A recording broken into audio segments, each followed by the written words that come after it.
Spain, they don't put butter on their bread, they put tomato on their bread. Pan con tomate. And particularly in Cataluña.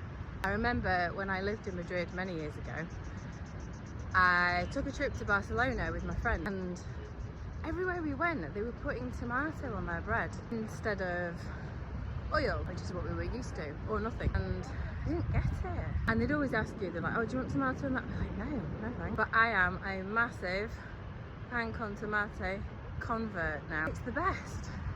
Not only does it taste amazing, but obviously it's really good for you as well. So how do you make pan con tomate? Well, there's lots of different ways, and in most places in Spain you'll get it ready-made for you. You might get some toast and then on the side some grated tomato and oil and a clove of garlic, so you can do it yourself.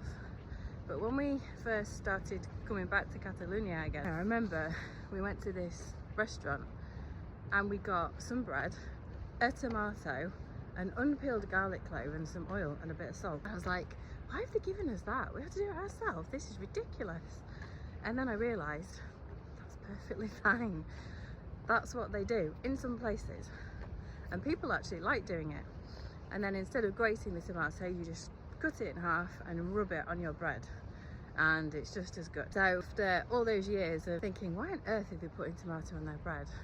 It's now the thing that I naturally do every day instead of butter. Which do you prefer, butter or pan con tomate?